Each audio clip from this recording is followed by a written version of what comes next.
Halo semuanya, kembali lagi dengan aku Cahaya Arliani Safitri Huta Barat dengan NIM 0320210054 dengan program studi Sarjana Keperawatan Stikes Santa Elizabeth Medan dengan dosen pembimbing Maria Puji Astuti Simbolon SCAP and SMCAP. Pada kesempatan kali ini aku akan membahas tentang anatomi dan fisiologi sistem kardiovaskuler. Jantung atau kardiovaskuler adalah sebuah organ yang terdiri dari otot. Ukurannya kurang lebih sebesar genggaman tangan kanan dan beratnya kira-kira 250-300 gram. Jantung terletak di toraks atau dada sekitar garis tengah sternum atau tulang dada di sebelah anterior dan vertebrata di sebelah posterior. Bentuk jantung menyerupai jantung pisang dengan bagian atas tumpul yang disebut juga basis cordis. Di sebelah bawah agak runcing disebut apex cordis.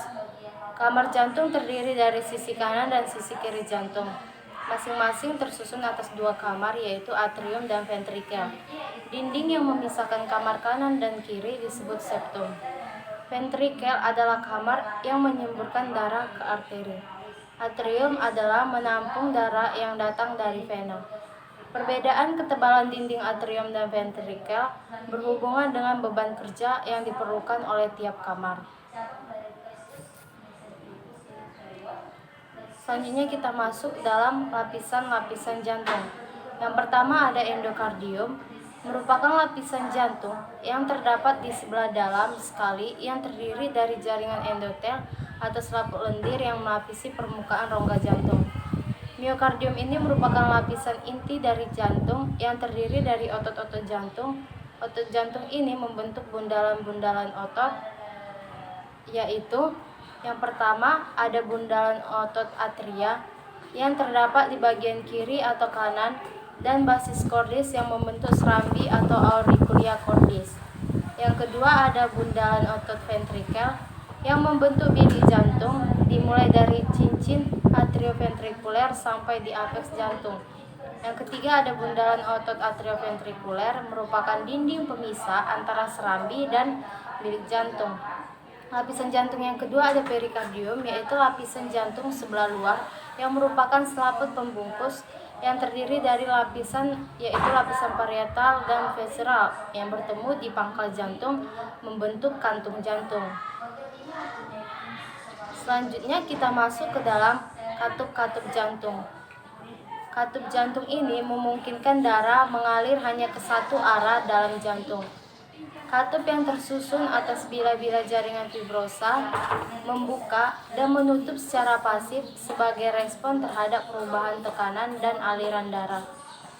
Katup ini terdiri dari, kita masuk yang pertama, ada katup atrioventrikuler, yaitu katup antara atrium dan ventrikuler. Yang pertama ada katup tricuspidales terdapat antara atrium dextra dan ventrikel dextra yang terdiri dari 3 katup. Katup bifida,lis yaitu antara katup kiri dan ventrikel sinistra kiri yang terdiri dari 2 katup. Darah mengalir dari atrium ke ventrikel pada waktu diastol ventrikel. Yang kedua ada katup semilunaris, yaitu katup arteri yang terletak antara ventrikel dextra dengan arteri pulmonalis, tempat darah mengalir menuju ke paru-paru. Yang ketiga ada katup semilunaris, yaitu aorta yang terletak di ventrikel sinistra dan aorta terdapat mengalir menuju ke seluruh tubuh. Darah mengalir dari ventrikel kiri ke aorta dan ke ventrikel kanan ke arteri pulmonalis pada waktu sistol ventrikel. Selanjutnya kita masuk ke dalam denyut jantung. Ini merupakan suatu gelombang yang teraba pada arteri bila darah dipompakan keluar jantung. Denyut dapat diraba pada arteri radialis dan arteri dorsalis pedis yang merupakan gelombang tekanan yang dialihkan dari aorta ke arteri yang merambat lebih cepat.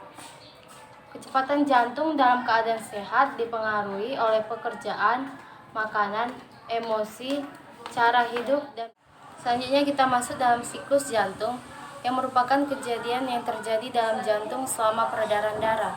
Gerakan jantung terdiri dari 2 jenis, yaitu sistol dan diastol. Kontriksi dari kedua atrium terjadi secara serentak yang disebut sistol atrial dan pengondorannya disebut diastol atrial. Lama kontriksi ventrikel kurang lebih 0,3 detik dan pengendorannya selama 0,5 detik. Kontriksi kedua atrium pendek, sedangkan kontriksi ventrikel lebih lama dan lebih kuat. Perubahan dalam siklus jantung berupa yang pertama pada waktu sistol. Kontraksi ventrikel menyebabkan katup mitral tertutup. Terdapat tekanan dalam ventrikel meningkat mencapai tekanan dalam aorta. Kedua, ada fase ejeksi melebihi tekanan dalam aorta, katup seminalis aorta, darah didorong keluar dari ventrikel ke aorta. Yang kedua, pada waktu diastol terjadi fase relaksasi, yaitu tekanan di dalam ventrikel kiri lebih rendah daripada dalam aorta, sehingga katup seminularis aorta tertutup dan menahan darah agar tidak kembali ke ventrikel. Yang kedua, ada fase pengisian cepat. Darah masuk ventrikel dari atrium karena tekanan dalam ventrikel lebih rendah daripada atrium. Katup anterioventrikuler membuka. Yang ketiga, ada fase pengisian lambat.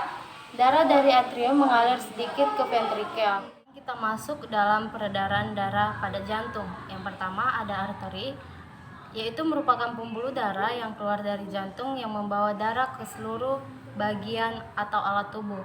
Pembuluh darah arteri adalah pembuluh yang paling besar dari ventrikel sinistra yang disebut dengan aorta.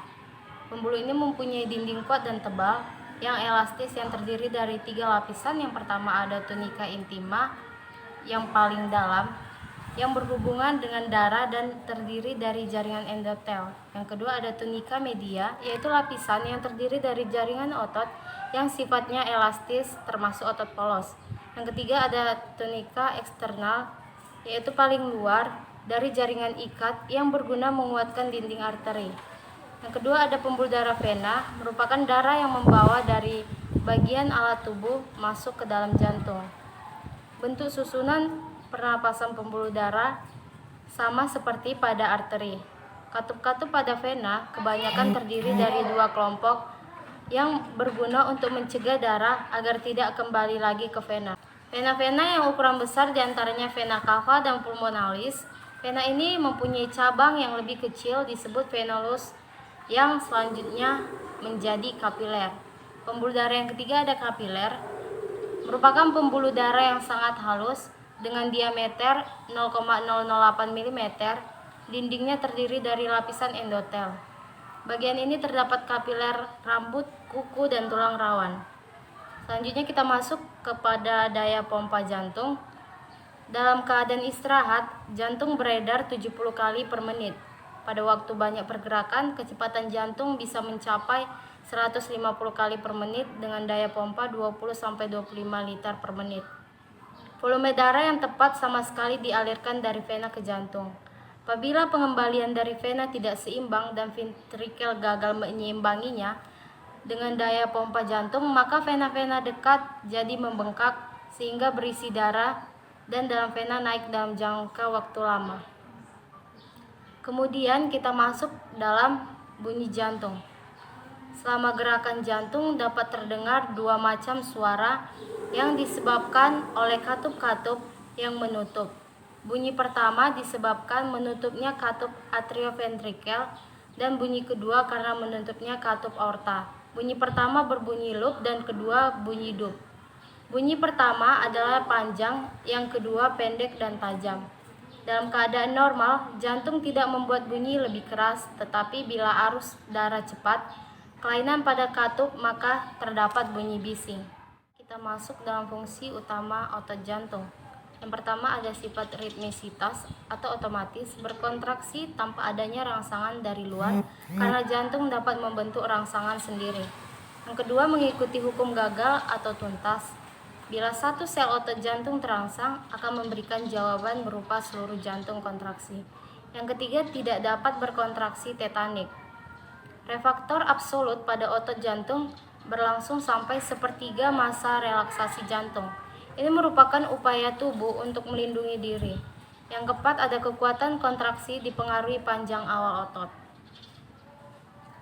Sistem konduksi pada jantung terdiri atas. Yang pertama ada sinoastrial node, itu terletak pada dinding atrium kanan bagian superior dekat dengan masuknya vena cava. Kedua ada anterioventricular node, terletak pada dinding atrium bagian posterior dengan atrium kiri. Bisa kita lihat pada gambar, ini merupakan aorta. Setelah itu ada vena cava superior. Kemudian ada pulmonaris dextra dan sinistra. Setelah itu ada atrium dextra dan atrium sinistra.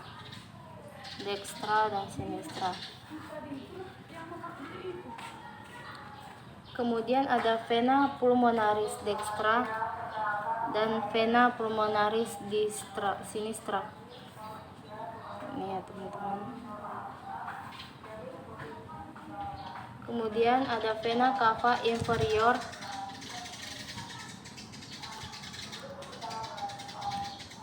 Setelah itu ada lapisan jantung perikardium yang saya jelaskan tadi. Kemudian ada miokardium. Sistem kardiovaskuler berhubungan dengan sistem sirkulasi. Sistem sirkulasi ini terbagi atas sirkulasi sistemik atau sirkulasi besar yang mencakup seluruh tubuh dan sirkulasi paru. Sirkulasi sistemik ini mengandung darah yang kaya oksigen yang berasal dari paru-paru, mulai mengalirkan darah dari ventrikel kiri, aorta, arteri besar, arterior, masuk ke kapiler, ke vena kecil, dan ke inferior, kemudian masuk ke atrium kanan.